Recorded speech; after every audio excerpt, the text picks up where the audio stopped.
కార్తీక పురాణము. కార్తీక మాస పురాణమును గూర్చి జనకుడు తెలుసుకొనుట.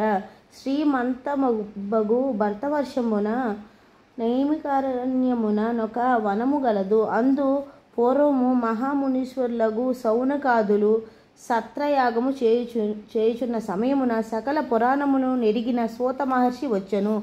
సౌనకాదులు సూత మహర్షిని చూసి బ్రహ్మానందం భరితులైరి.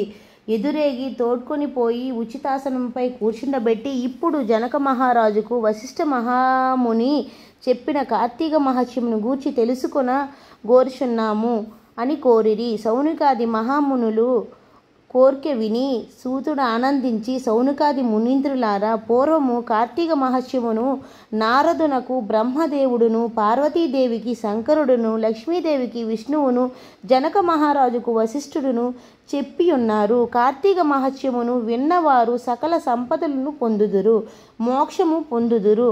అట్టి మహాఫలమగు నొసగు కార్తీక మహత్యమును గూర్చి తెలుపుచున్నాను వినుడు. సిద్ధాశ్రమునకు పోవుచున్న వశిష్ఠ మహర్షి దైవికముగా ఒకనాడు జనక మహారాజు వద్దకు పోయెను. అట్లు వచ్చిన వశిష్ఠ మహామునిని జనక మహారాజు చూసి పరమానందము పొంది బంగారు ఆసనంపై కూర్చుండబెట్టి, మహాత్మా, మీ దర్శనము వలన నా జన్మ పావనమైనది. మీరు నా గృహమున కరుదెంచుట వలన నాకు సకల శుభములను కలుగగలవు. నేను చేయదగిన పుణ్య కార్యమేదియూ లేదు అనెను.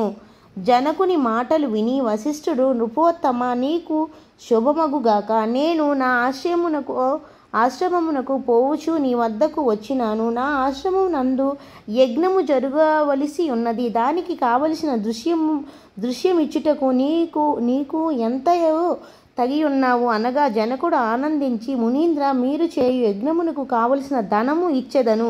కానీ వినడు వారి పాపములను నశింపజేయు ధర్మ రహస్యమును మీ వలన తెలుసుకున కోరుచున్నాను. కనుక అధిక ఫలమిచ్చేడు ధర్మమును నాకు తెలుపుడు అని కోరెను. కార్తీక వ్రతము చేయు విధానము. అంత వశిష్ఠుడు జనక మహారాజుతో, రాజా, సూర్యుడు తులా సంక్రమణ మందుండగా మంచి మనస్సుతో కార్తీక మాసమందు చేసిన స్నానము, దానము, పితృసార్థము, అర్చన మొదలగునవి అక్షయమగును. కార్తీక వ్రతము తులా సంక్రమణము ప్రారంభము నుండి గాని కార్తీక శుక్ల పాడ్యమి మొదలుగుని గాని ప్రారంభించవలేను. వ్రతమాచరించినప్పుడు, ఓ దామోదర, నేను ప్రారంభించిన కార్తీక వ్రతము నిర్విఘ్నముగా పూర్తి అగునట్లు తోడ్పడుము అని సంకల్పించి కార్తీక స్నానం ప్రారంభించవలెను. కార్తీక మాసమందు సూర్యోదయమునకు ముందు కావేరీ నదిలో స్నానము చేయుట వల్ల మహాఫలము కలుగును. సూర్యుడు తులారాశిని ప్రవేశించతనే తిలోక పావనియగు గంగానది ద్రవరూపమున సమస్త జల నది యందు ప్రవేశించి, కార్తీక మాసంలో చెరువుల యందును, బావుల యందును, కాలువల యందును హరి నివసించును. కనుక కార్తీక మాసంలో గంగకేగి నమస్కారం చేసి హరిని ధ్యానించి కాళ్ళు చేతులు కడుక్కొని ఆచమనము చేసి శుద్ధుడై మంత్రముల వలన భైరవుని ఆజ్ఞను పొంది మొలలోతు నీలయందు స్నానమాచరించవలెను. తరువాత దేవఋషి పితృతర్పణము గావించి నారాయణ్ణి స్మరించి ఆ ఘర్షణ మంత్రమును పఠించుచు బొటనవేలు